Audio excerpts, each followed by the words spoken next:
সাকিব আল হাসান যেন আর কখনো লাল সবুজ জার্সি গায়ে দিতে না পারে সেজন্য বিসিবিকে আনুষ্ঠানিকভাবে নির্দেশনা দেবে ক্রীড়া মন্ত্রণালয়। চ্যানেল 24-কে নিশ্চিত করেছেন ক্রীড়া উপদেষ্টা আসিফ মাহমুদ। শেখ হাসিনার জন্মদিনে শুভেচ্ছা জানিয়ে পোস্ট দেয়া নিয়ে ভার্চুয়ালি কথার লড়াইয়ে জড়িয়েছেন দুজন। সাকিবও জানিয়েছেন কেন শেখ হাসিনার জন্মদিনের শুভেচ্ছা পোস্ট দিয়েছেন তিনি।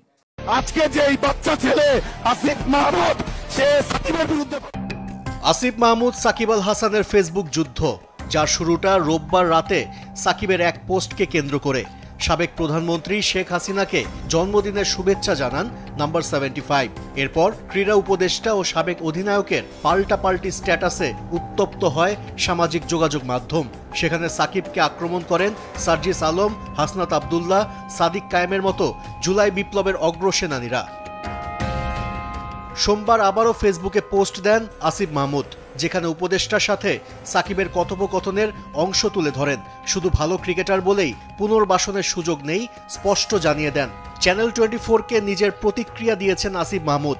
আওয়ামী লীগকে এখনো ধারণ করে বলেই ফ্যাসিস্ট হাসিনার জন্মদিনে শুভেচ্ছা জানিয়েছেন বিশ্বাস ক্রীড়া উপদেষ্টার।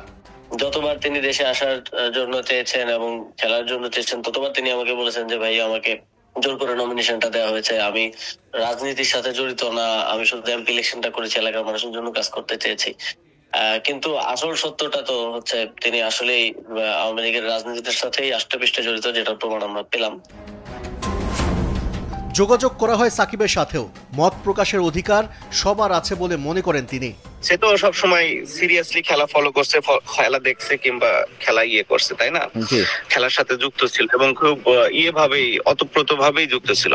তো সেইখান থেকে একটা সম্পর্ক হয়েছে, তো সেটা সেই সম্পর্ক রাজনীতির আগে থেকে। তো সেই জায়গা থেকে আমি একজনকে উইশ করতেই পারি, ছাড়া অন্য কোনো উদ্দেশ্য, কাউকে কোনো ইঙ্গিত, কোনো কিছু না। ভার্চুয়াল যুদ্ধের মাঝে দুঃসংবাদ শুনতে হয়েছে সাকিব আল হাসানকে।